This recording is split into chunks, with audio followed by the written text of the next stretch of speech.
आज का हमारा टॉपिक है लिटरेरी डिवाइसेस। इसके अंदर फर्दर इसकी कुछ टाइप्स हैं, हम लोग डिटेल में पढ़ेंगे, इजी वर्डिंग में पढ़ेंगे, विद एग्जांपल्स पढ़ेंगे।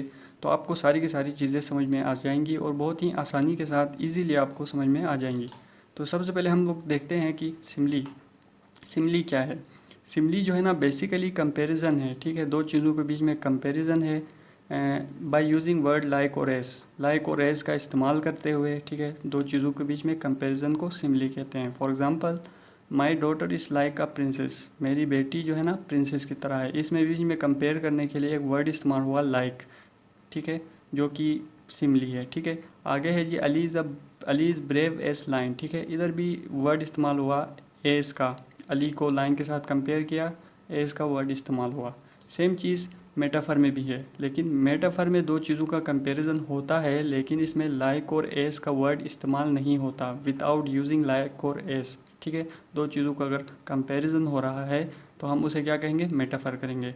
इधर देख लें, सेम सेंटेंस है, my daughter is a princess, लेकिन इसमें लाइक का वर्ड नहीं है और एज का वर्ड भी नहीं है, तो मैं कहूँगा ये मेटाफर है, क्योंकि इसमें कंपैरिजन हो रहा है लेकिन लाइक और एज नहीं है। आगे है जी अली इज़ अ लाइन, इसमें भी कंपैरिजन हो रहा है लेकिन लाइक और एज नहीं है, तो मुझे ईजिली आइडेंटिफाई हो गया कि ये मेटाफर है, ठीक है। आगे हम लोग देखते हैं जी पर्सोनिफिकेशन क्या है।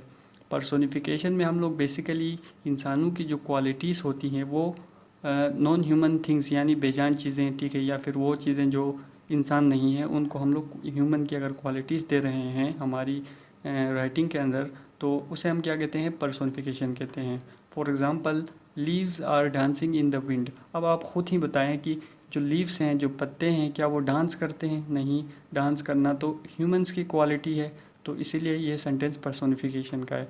आगे है जी द सी इज़ एंग्री, जो समंदर है वो गुस्से में है। क्या आप खुद बताएं कि गुस्सा होना किसकी क्वालिटी है? यकीनन इंसान की क्वालिटी है, तो यहाँ से पता चला कि ये पर्सोनिफिकेशन है। आगे है जी the phone awakened with a mighty ring, जो फ़ोन है जो जाग गया, अवेकेंड यानी जाग गया, ठीक है, with a mighty ring, ring बजी फ़ोन जाग गया। अब आप ये बताएं कि फ़ोन क्या जागता है? ठीक है, फ़ोन क्या सोता है? नहीं सोता। ये सारी क्वालिटीज़ किसकी हैं? ये सारी की सारी क्वालिटीज़ जो है ना ह्यूमंस की हैं, ठीक है। तो इसको क्या कहते हैं, पर्सोनिफिकेशन कहते हैं, ठीक है। आगे है जी हाइपरबोल, हाइपरबोल या फिर हाइपरबोली, कुछ लोग इसको हाइपरबोली बोलते हैं, ठीक है। तो इसमें क्या होता है हाइपरबोली में, ठीक है, इसमें होता है कि इसमें अपने सेंटेंस पे एम्फेसाइज किया जाता है, थोड़ा सा ज़ोर देकर वो बात साबित करने की कोशिश की जाती है, ठीक है। एग्जाम्पल की मदद से हम लोग समझते हैं, या इसको कह सकते हैं कि आप ओवर सेंटेंसेस होते हैं, ठीक है, दबाव वाले जुमले। फॉर एग्जांपल जी I am so hungry, I could eat a horse, मैं बहुत भूखी हूँ या भूखा हूँ, मैं एक उसको भी खा सकता हूँ, पूरे को पूरे घोड़े को भी, ठीक है, खा सकता हूँ। तो ये सेंटेंस हमें आइडिया ये हो गया कि ये जो बंदा है या बंदी है बहुत ही ज़्यादा भूखी है, ठीक है। अगर इसकी जगह मैं बंदे बोल देता कि आई एम हंग्री, मैं भूखा हूँ, तो भी काम चल जाता, लेकिन ये बंदे का मकसद ये था कि इस सेंटेंस पर बहुत ही ज़्यादा जोर दे दे कि ये वाकई में बहुत भूखा है, इसलिए ये सेंटेंस का इस्तेमाल किया गया। तो ये क्या है, हाइपरबोली है। आगे देखें जी, I have seen this movie at least 8000 times, एक मूवी को 8000 बार देखा है जी, इम्पॉसिबल बात है, ठीक है। इतनी इतनी बार कोई एक बंदा एक मूवी को इतनी बार नहीं देख सकता, लेकिन ये बंदे ने जहाँ भी ये सेंटेंस बोला होगा जानबूझ के बोला होगा ताकि आगे वाले बंदे को आइडिया हो जाए कि यार ये बंदे ने ये मूवी पहले देखी है, ये मूवी देखना नहीं चाहता, ठीक है। इस सेंस में ये बात कही गई है, ठीक है। तो ये हाइपरबोली होती है जी। आगे क्या है जी, Alia has a million pairs of shoes in her closet, Alia के पास मिलियन पेयर्स ऑफ शूज़ हैं जी। मिलियन पेयर्स ऑफ शूज़ किसी बंदे के पास होना इम्पॉसिबल बात है, ठीक है। इतना कोई बंदा अपने घरों में नॉर्मल इतने शूज़ नहीं रखते, लेकिन इसका कहने का मकसद ये है, जो भी ये सेंटेंस बोला है, कि उस लड़की के पास जिसका नाम ALLI अली है, उसके पास बहुत ज़्यादा शूज़ होते हैं, ठीक है। तो ये सेंटेंस की ये बात साबित करने के लिए कि उसके पास बहुत ज़्यादा शूज़ होते हैं, उसने ये सेंटेंस बोला आगे वाले बंदे को एम्फेसाइज, उसको ज़ोर देने के लिए, उसको इस बात का यकीन दिलाने के लिए।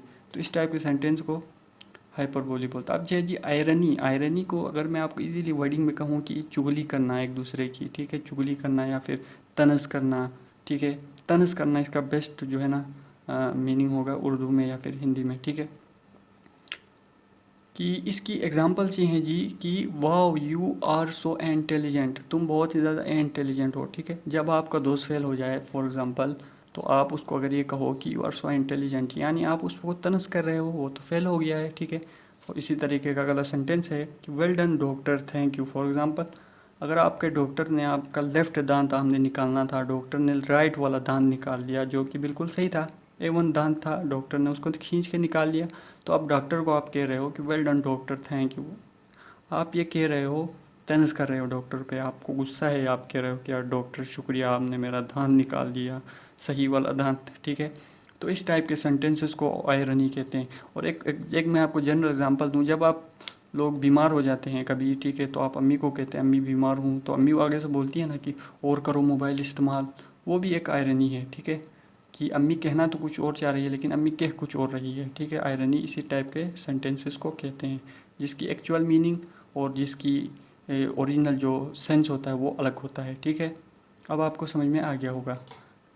नेक्स्ट है जी सिंबोलिज्म। ठीक है, आयरनी के बाद सिंबोलिज्म। हाँ, सिंबोलिज्म में ये है कि बेसिकली कि सम टाइम जो है ना राइटर्स जो होते हैं यूज़ करते हैं, इस्तेमाल करते हैं एनिमल्स को, एलिमेंट्स को, थिंग्स को, प्लेसेस को, कलर्स को to represent other things. For example, आपने ये आप जब नावल्स पढ़ते हैं या आप जनरल में ही सेंस ले लें, किसी भी चीज़ पे स्नेक को यानी कि सांप को सिंबोलिज्म यानी सांप को एक सिंबल समझा जाता है एविल का, बुराई का। ठीक है, इसी तरीके से ब्लैक कलर को जो है ना सिंबल समझा जाता है डेथ का, यानी मौत का सिंबल समझा जाता है। इसी तरह जी स्मोक जो है ना उसको सिंबल समझा जाता है मैजिक का।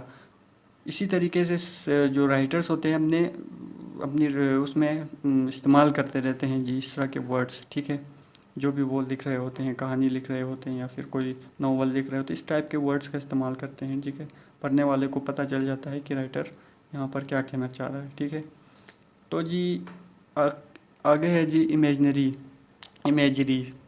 राइटर इमेजरी बहुत आसान है। ठीक है, कि राइटर कुछ ऐसा बोले कि आपके माइंड में एक इमेज क्रिएट हो जाए। ठीक है, अभी मैंने तो दो सेंटेंस दिए ना यहाँ पर, लेकिन राइटर्स को उमूमन एक आपके माइंड में एक इमेज क्रिएट करने के लिए बहुत से सेंटेंस, 3 से 4 कम से कम सेंटेंस चाहिए होते हैं। ठीक है, फॉर एग्जांपल मैं आपको जनरल एग्जांपल दूंगा। बाज़ औक़ात आपने जिस तरह के पढ़े होंगे टॉपिक्स जिसमें लिखा होता है अक्सर कि कमरे काला कमरा था, कमरे में एक विंडो थी, विंडो के साइड में एक तस्वीर थी, तस्वीर के नीचे कुछ लिखा हुआ था। ठीक है, कमरे में बहुत से मकड़ी के जाले थे, कमरा तंग था। तो ये जब इस तरह की बातें होती हैं ना तो आपके जहन में एक इमेज क्रिएट हो जाती है उस रूम की।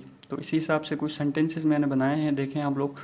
सेंटेंसेस के अंदर क्या है जी, दी ऑटम, जो ख़ज़ा के मौसम के दौरान leaves are a blanket on the ground, जो पत्ते ज़मीन पर गिर जाते हैं तो वो एक ब्लैंकेट की तरह हो जाते हैं। ठीक है, अब ये सेंटेंस आप यूँ ही सुनते हैं तो आपके दिमाग में एक माइंड क्रिएट हो, एक इमेज क्रिएट हो जाती है। ठीक है, कि पत्ते गिरे हैं, जो ज़मीन है उस पर एक ब्लैंकेट सा बिछ गया, ऐसा लग रहा है कि पत्तों की वजह से। आगे है जी her lip tasted a sweet a sugar. इसका इमेजनरी आप खुद अपने माइंड में देखें कि कौन सी तस्वीर बन रही है। ठीक है।